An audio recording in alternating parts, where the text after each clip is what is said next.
Hi there, I'm Mayen. I am an art director at the full-service digital agency Triple Sense Reply, where we provide web solutions for both German and international clients.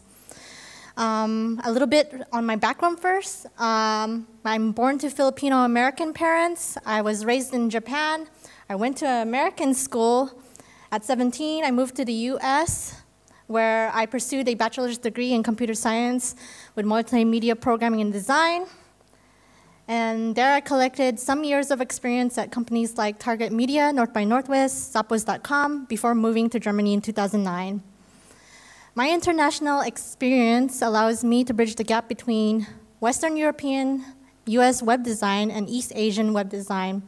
You probably wonder why that's important today, but in our ever-increasing global world, aided by the internet usage, it's going to be a more prevalent thing to see websites being done for emerging markets.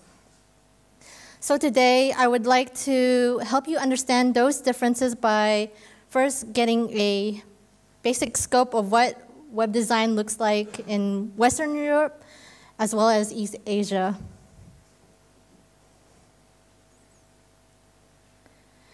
Here we have international Western company websites and their Eastern counterparts. Pizza Hut Germany versus Pizza Hut China. Häagen-Dazs USA versus Häagen-Dazs Japan. Here we have international Eastern company websites and their Western counterparts. Nissan Germany versus Nissan Japan. PlayStation Germany versus PlayStation Japan. The differences are more evident with non-international regional companies. Here we have Germany's Edeka versus Lotte Mart Korea. And finally, Germany's Bitburger beer website versus Japan's Sapporo beer. You probably noticed the visual differences in web design. For the Western web sites, you see minimal, although larger visuals, still images, less text, and the use of a bigger grid layout. For Eastern websites, you notice many small visuals. They were animations that are Flash and GIF-based, more text, and the use of a smaller grid layout. From that, we can conclude that Western companies prefer minimalism in design, and the East, what appears to Western eyes as an organized chaos in design. But why is that? There are several factors, but today I go over only 3 of them. The first one being culture. More specifically, low context culture versus high context culture. Your low context culture are generally your Western European websites, Western European countries, like the UK, Germany, as well as the USA. The language is direct and straightforward. Focus is placed on individual harmony, and task is more important than relationship. This leads to low context cultures having less developed information networks. So as you can see in this graphic, the individual and his groups of family, friends, coworkers, and acquaintances, they do not interact. Your high context culture, on the other hand, are East Asian countries such as China, Japan, Korea. The language is indirect, so much of the communication is derived from hidden meaning, and focus is placed on group harmony. Relationship is more important than tasks. So naturally, in a high context culture, the networks are much more developed. On the graphic, this individual's groups are much more interconnected. So how does that affect web design? Let's take a case study of the Bitburger homepage versus the Sapporo homepage above the fold. The Bitburger homepage, minimalistic in design and straight to the point. You have minimal navigation elements and links with few distractions. You have exactly 2 call to action buttons.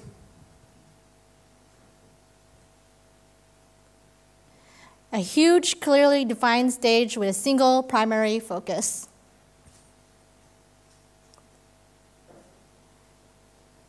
Simply a direct message with a clear information that helps the user perform a task. We want you to learn about our alcohol-free products. Want to win an awesome grill? The Sapporo homepage. Links upon links of seemingly irrelevant information, right? We have several navigational elements and links. We have call to action images, not buttons, located on these carousel stages. And yes, I must mention they are animated.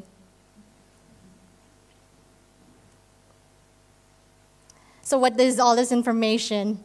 You have multiple focuses in this top stage, multiple focuses on the smaller stage, tab navigation on the right and the left, a small topic on the top of the stage, another one below that. What is this information?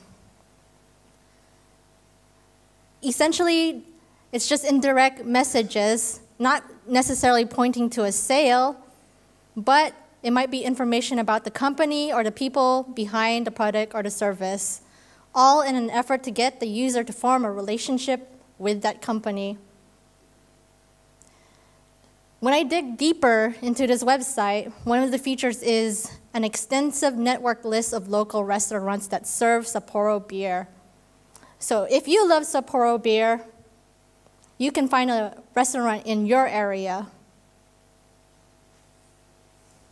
Talk about indirect sales while helping the local community and businesses. When you look at this website, at these 2 websites side by side, they do begin to look like their cultural information networks.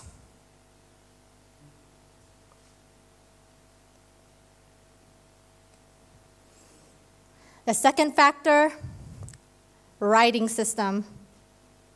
If you think about it, the first thing we learn when we were very young children is how to read and write. So the writing system must have an impact on the way we process information as adults. Take the Roman alphabet versus the Chinese character system. Your Roman alphabet has more or less 26 characters, all which a child can learn in the span of 1 year. Combined, a few to several characters can form words. The Chinese character system, you need 2,000 plus characters to be considered literate. And that takes several years to commit to memory. But unlike the alphabet, 1 to 2 characters actually form most common words. So I'm assuming most of you are from Europe, know how you learned the alphabet. But how did the Chinese and Japanese learn the Chinese writing system?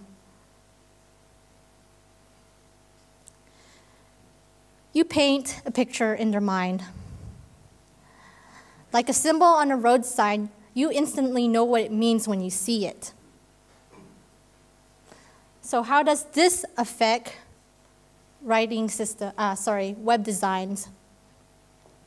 Well, for starters, font types, there are very few font types that support 2,000 plus characters. So web designers in East Asia have to be creative in other ways when playing with text. So they rely a lot on Flash to do that job for them. Secondly, there's a lot of text on that page. But when reading becomes less reading and more about identifying pictures and icons, we have something called rapid pattern matching.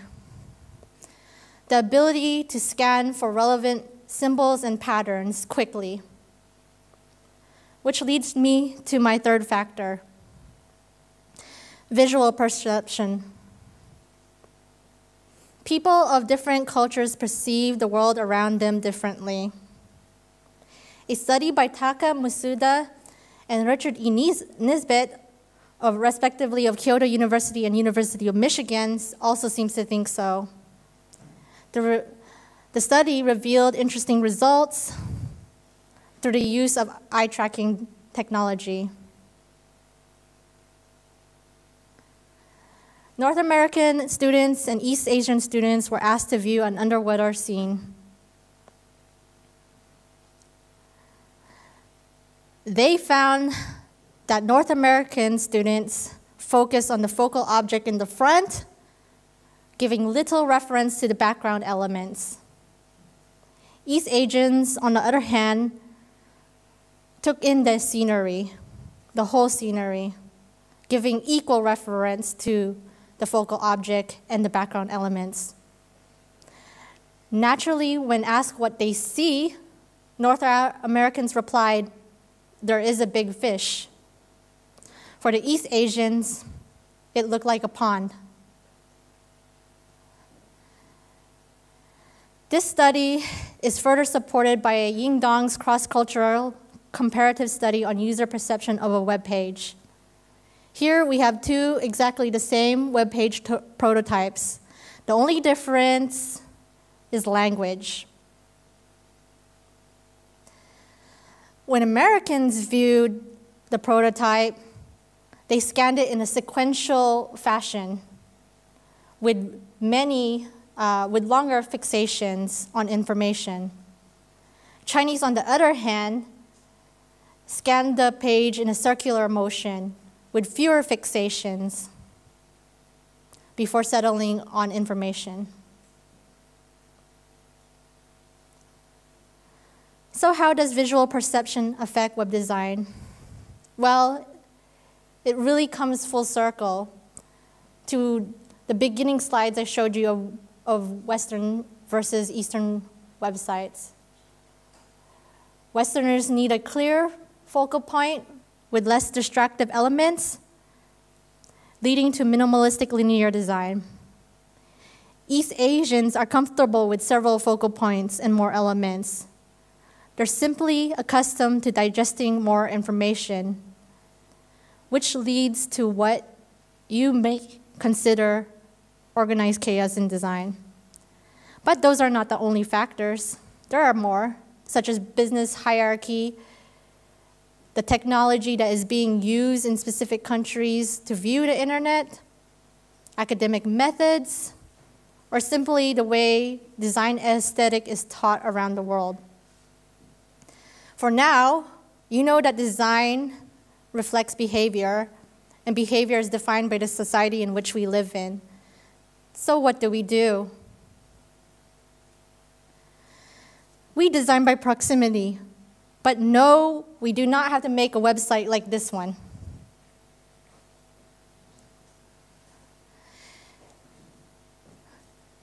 If we design for a specific country, we need to keep the cultural audience in mind. That means providing relevant content that is meaningful to the user, observing the color world of a country, using imagery that resonates positively with people of a certain culture, and simply understanding the way that users use the internet, the way they behave around the world, online, is different. We design by proximity. We clean up the website, but we still tailor it to the cultural user's needs. Because if we don't, we won't be able to convert our international users, and we will lose out on opportunities in the emerging markets. So you know what to do. It is time to get in a global mindset. Thank you.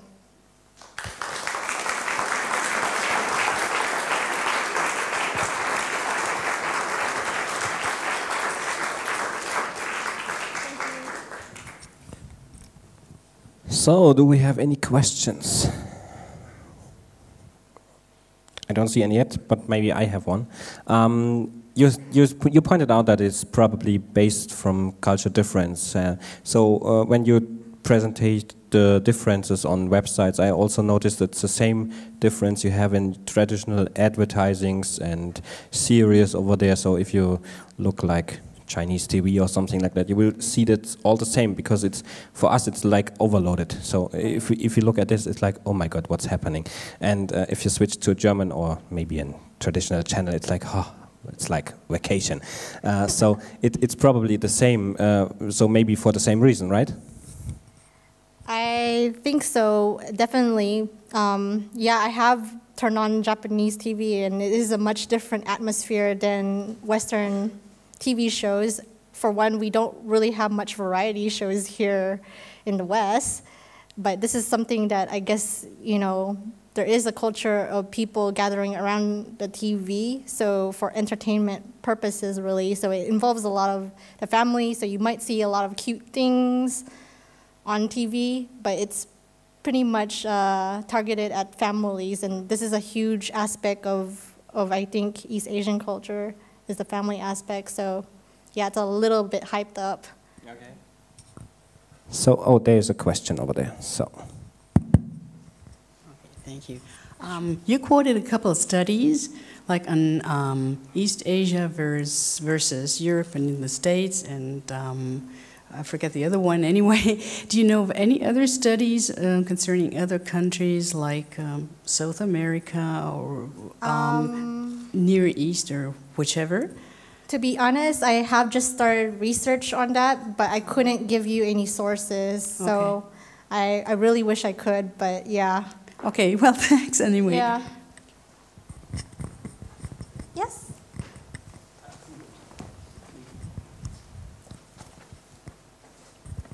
Thank you. Thank you for the very nice presentation. It was mentioned that when Western people look at Asian commercials or web designs, they may feel confused. I'm curious, what do East Asian people think when they look at Western commercials or Western web designs? Are they equally confused, or are they bored, or what do they think of it? I don't really necessarily think they are confused, but the word I see on the internet is oversimplified. So that is the only one I became across when regarding to Western commercials and web design, is the term oversimplified.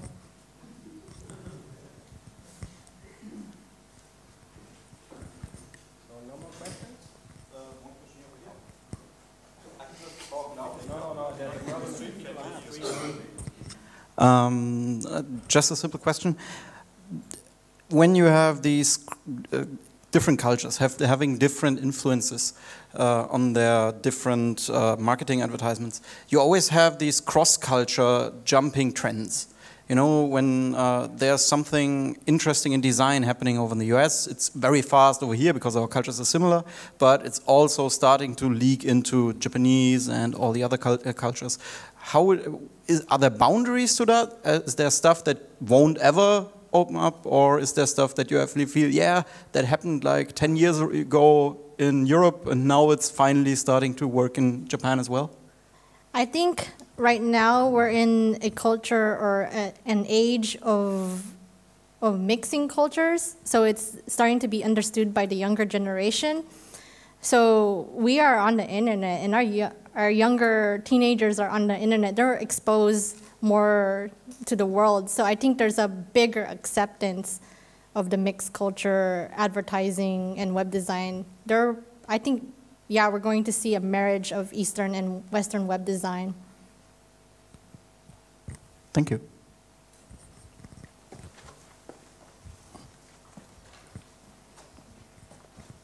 Nope. We're good. Awesome. Thank you. Thank you for your talk. Just on a question of color schemes and design, are there particular colors besides red which are very attractive or appealing to people in East Asia? And are there colors which maybe would be unattractive to people in East Asia that we would not know about? And has that changed over time since the internet has been introduced, or are these longer term patterns? I think there definitely were colors that were considered taboo, but with the introduction of the internet, technology kind of introduces, other cultures. So what ended up happening in Asia is that technically white is considered the color of death, but we see a lot of it on websites nowadays because it simply lifts the web design off the page. So I think really the taboo is not using enough colors for East Asian web design, and it really depends also on the subject. Like if you're going to go Zen, then you need to make the colors more natural. So they're starting to also understand this, but if it's supposed to be fun, they definitely are not afraid of using color. Yeah. So thanks. Make me maybe a warm applause for Mayen for the talk.